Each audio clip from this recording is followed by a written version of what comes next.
Hello friends, हमने कल की वीडियो में अपना दूसरा अध्याय कंप्लीट किया था। चलो तीसरा करते हैं। वेलकम आपका इंग्लिश स्पोकन क्लास डे 2 में। यह किताब आपको जो चाहिए बिल्कुल वही देने वाली किताब है। यह विषय से भटकाने वाली किताब नहीं है। इसमें बेमतलब आपको कुछ भी नहीं मिलेगा। यह सिद्धांतनिष्ठ किताब है। इसलिए यह किताब किस सिद्धांत पर आधारित है, यह सबसे पहले आपको सामने स्पष्ट होना जरूरी है। वह इस अध्याय में स्पष्ट हो जाएगा। इसे आप नज़रअंदाज नहीं कर सकते। इसलिए पढ़िए, लेकिन सिर्फ पढ़े नहीं बल्कि पढ़ते वक्त बोलिए, पूछिए। आपके प्रश्नों के उत्तर देने वाली और आपसे बात करने वाली यह किताब है। देखिए, इसमें बिल्कुल सही बात की गई है। जैसे हम प्रैक्टिस करेंगे तभी तो हमको पता चलेगा कि इस क्या है, क्या मतलब होता है। यह एक संजीव किताब है, मतलब कि जो जीवित होता है, संजीव। तो हम अब बात करने की शुरुआत करते हैं। एक प्रश्न से अंग्रेजी भाषा है, यह तो हमें पहले से ही मालूम है। अब प्रश्न यह है कि भाषा क्या है, भाषा की हमको क्या ज़रूरत है।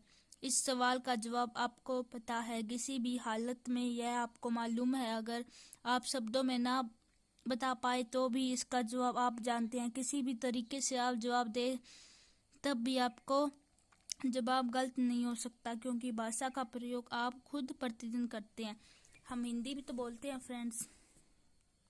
देखिए, मैं ये वीडियो ज़्यादा लेंथ नहीं करने वाली, 5 से 10 मिनट की करेंगे। ओके, रोज एक अध्याय कंप्लीट करेंगे हम अपना, यानी कि एक चैप्टर। आपके मन में क्या है यह बताने के लिए आप भाषा का प्रयोग करते हैं। अपने को आप भाषा के जरिए व्यक्त करते हैं, अर्थात हमारे मन में जो कुछ भी है उसे व्यक्त करने के लिए हम भाषा का प्रयोग करते हैं। और हमारे मन में जो कुछ है उसे हमारे विचार मानकर यदि हम भाषा की परिभाषा इस प्रकार करें तो गलत नहीं होगा। भाषा विचार व्यक्त करने का माध्यम। अब अगला सवाल, हम अपने विचार किस तरह व्यक्त करते हैं। विचार व्यक्त करते वक्त हम क्या करते हैं? आपको पता है, हम बोल कर, लिख कर या अपने विचार व्यक्त करते हैं। और जब हम बोलते हैं, लिखते हैं, तब हम शब्दों का प्रयोग करते हैं। शब्दों के बिना बोलना या लिखना संभव नहीं है, परंतु सही लिखने और बोलने के लिए सिर्फ शब्द काफ़ी नहीं है। केवल शब्दों के आने से वाक्य नहीं आएगा। यही वाक्य आने के लिए एक और चीज़ की आवश्यकता होती है। उस दूसरी चीज़ को समझने के लिए हम अब एक उदाहरण की मदद लेंगे। एक वाक्य देखिए, यह मेरी किताब है, यानी कि this is my book. This is your book, यानी कि ये आपकी किताब है। दिस इज माई बुक, यानी कि ये मेरी किताब है। जैसे कि पेन हो गया, दिस इज माई पेन, यानी कि यह मेरा पेन है। इस वाक्य का अंग्रेजी में अनुवाद करने के लिए 2 बातों की आवश्यकता है। पहली बात, इस वाक्य में प्रत्येक शब्द का हमें अंग्रेजी में अर्थ मालूम होना चाहिए।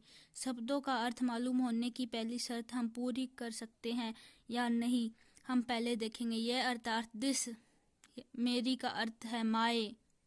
पुस्तक के लिए शब्द है बुक, अर्थात इस वाक्य के हर शब्द का अर्थ हमें मालूम है। दिस माय बुक इज, परंतु दिस माय बुक इज यह वाक्य सही नहीं है। सही वाक्य क्या है आपको पता है? सही वाक्य है दिस इज माय बुक। देखिए, मैंने पहले भी बताया था कि this is my book, this is my pen. अब दिस माय बुक इस और दिस इज माई बुक, इन दोनों वाक्यों में शब्द वही है, शब्दों की संख्या भी उतनी है। फिर भी दिस माई बुक इज यह वाक्य गलत है, क्योंकि दिस माई बुक इज इस वाक्य में शब्दों का क्रम गलत है या शब्दों की रचना सही नहीं है, ऐसा भी कहा जा सकता है। या वाक्य रचना गलत, ऐसा कहिए, जो कुछ कहिए, अर्थ एक ही है। तो वाक्य सही होने के लिए शब्दों के अलावा दूसरी एक चीज़ की ज़रूरत है। यह आपकी समझ में आ गया होगा। अब दूसरी चीज़ में वाक्य की रचना। यहाँ तक हमने जो समझा उस पर आधारित एक समीकरण हम बना सकते हैं, शब्द रचना या फिर वाक्य। यह समीकरण गणित के उस समीकरण के समान है जैसे 2 + 2 4। दुनिया के किसी भी कोने में अगर 2 और 2 मिलाएंगे तो उसका जवाब 4 ही आएगा, 4 के अलावा कुछ नहीं। उसी तरह सही शब्द और सही रचना का संयोग एक सही वाक्य ही होगा और कुछ नहीं। और वाक्य आने के बाद लिखना बोलना तो आएगा ही, क्योंकि लिखने बोलने के लिए वाक्य के अलावा किसी दूसरी चीज़ की जरूरत नहीं है।